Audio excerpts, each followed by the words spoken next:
High, আমি পায়েল। কেমন আছো তোমরা সবাই? আশা করি তোমরা সবাই খুব ভালো আছো। আমিও যেন খুব ভালো আছি। আর এই দেখো, আমি হঠাৎ করেই ফোন স্ক্রল করছিলাম আর সেখান থেকে পেয়ে গেলাম আমার 1 বছর আগের দীঘা ভ্রমণের একটা ট্রিপ। এই ট্রিপটা ছিল আমাদের একসাথে ফ্যামিলি ট্রিপ, একটা ছোট্ট 1-2 দিনের। হঠাৎ করেই দীঘা যাওয়ার কোনো প্ল্যান ছিল না, হঠাৎ করেই প্ল্যান হয়েছিল। আর এই দীঘা যাওয়ার পিছনে একটা কাহিনী আমি তোমাদের বলি, শোনো। আমি এই ডিউটি পারপাস ছেড়েও একদমই সময় পাই না আমি ফ্যামিলির সঙ্গে কোনো রকম টাইম স্পেন্ড করার। তাই হঠাৎ মনে হলো যে যাওয়াই যাক, কেননা যাওয়া যায় না, একটা মুড ফ্রেশ নিয়ে কোনো ব্যাপার থাকে।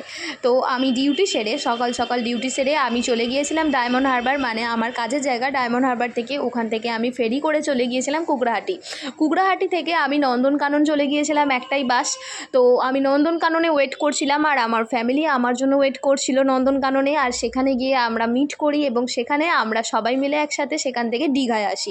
আর এই দীঘা আসা আমাদের কাছে খুবই খুবই খুবই সার্থক হয়েছে, কারণ আমরা দীঘায় এসে জগন্নাথ মন্দিরে দর্শন পেয়েছি।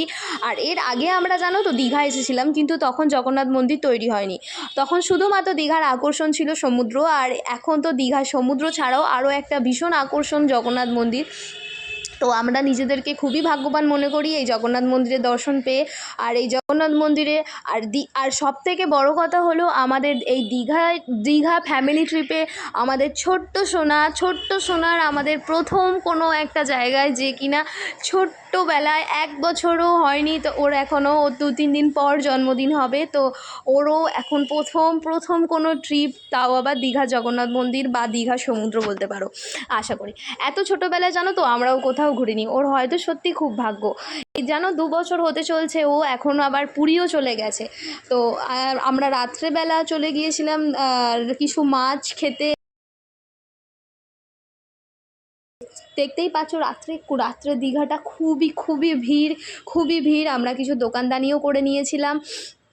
আর তারপরে আমরা চলে গিয়েছিলাম হোটেলে একটু রেস্ট করতে। আর ভিডিওটা এখনই শেষ করছি। ভিডিওটি ভালো লাগলে অবশ্যই লাইক, কমেন্ট, শেয়ার, সাবস্ক্রাইব করে দিও। টাটা।